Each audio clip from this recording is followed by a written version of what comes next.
This morning, near Khan Yunis, a most macabre handover ceremony. As music blares, Hamas fighters carry the coffins of 4 dead Israeli hostages, 2 of them children, the youngest to have been abducted on October the 7th. On stage, an offensive propaganda message blaming Prime Minister Netanyahu for their deaths. We don't know for certain how they were killed, but it was Hamas who took them from their homes. Tel Aviv's hostage square, they decided not to broadcast footage from the scene. A crowd instead watching images of the victims in happier times. They include Oded Lifshitz, a peace activist, and Cherie Bibas and her 2 young children, Ariel and Kafir. Images of the terrified family being taken into Gaza became a symbol of the horror of October the 7th.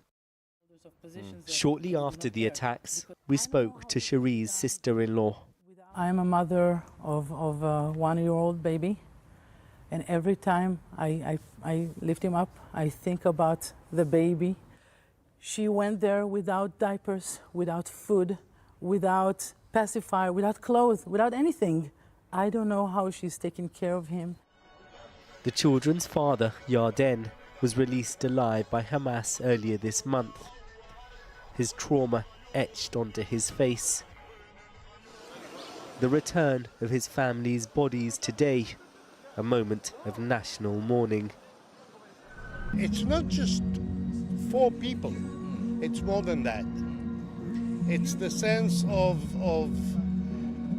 helplessness, the fact that this country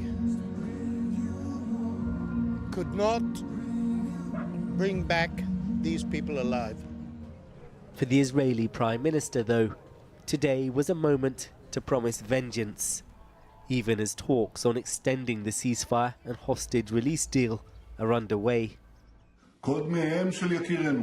Our loved one's blood is shouting at us from the soil and is obliging us to settle the score with the despicable murderers, and we will.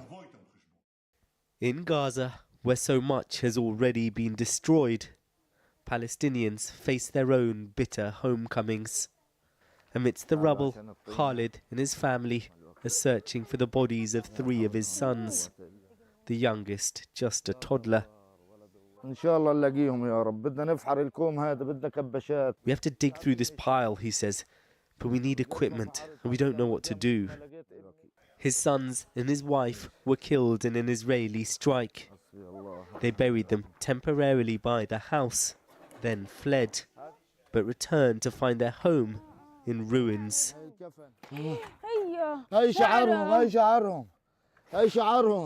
This is their hair, he cries out. This is the shroud we buried them in. Scrabbling through the wreckage, he spots bones. What have they done to you, he asks. This ceasefire deal has brought pain as well as relief. As the first phase draws to a close, on both sides of this conflict, anxious questions. Will the remaining hostages be freed? Will the war resume?